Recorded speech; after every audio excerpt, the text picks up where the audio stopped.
At a packed press conference in Kiev, Ukrainian President Volodymyr Zelenskyy was addressing questions from international journalists.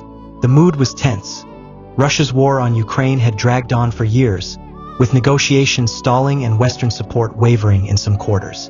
A French journalist asked bluntly, "Mr. President, would you be willing to personally negotiate with President Putin if it meant ending the war sooner?" The hall went silent. Cameras zoomed in. Zelensky's face hardened, his usually composed demeanor giving way to visible irritation. He leaned forward into the microphone and responded firmly, "This question will leave between me and Putin." His tone was sharp, almost cutting. The implication was clear. There were matters too delicate, too dangerous to be aired before the press. Some interpreted his remark as a signal that secret backchannel talks may already be happening. Others saw it as a rebuke to reporters trying to push him into revealing military or diplomatic strategies. The room buzzed with murmurs. Western outlets ran with the quote, speculating about what exactly Zelenskyy meant. Was it a hint of a private exchange with Putin, or simply a way of shutting down provocative questions that risked weakening Ukraine's negotiating hand? Regardless, the phrase, "We'll leave it between me and Putin," became the headline of the day. It was replayed on every major news network, fueling debates in Washington, Brussels, and Moscow.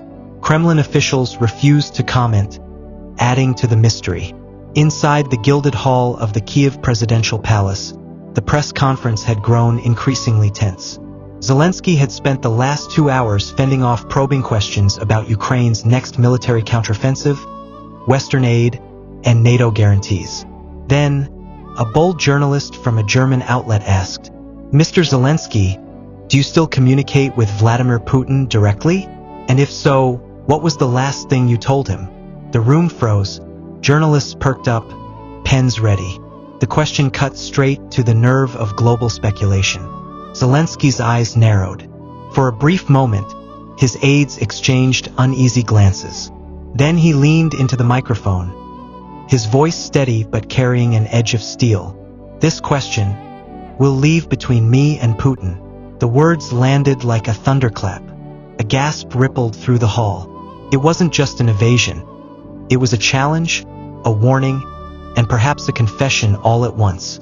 Behind the cameras, Western diplomats exchanged nervous whispers. Could this mean Zelenskyy and Putin had spoken privately, away from official channels? The journalist tried to push further, but Zelenskyy raised his hand sharply. "Next question," he commanded, his tone final. Later that night, in a dimly lit bunker room beneath Kiev, Zelenskyy sat with his closest advisors. On the table lay a secure phone, one directly linked to a Kremlin channel, encrypted and untraceable. He stared at it for a long time. The world didn't know it, but the truth was far more dangerous than speculation. Behind closed doors, he and Putin had exchanged a handful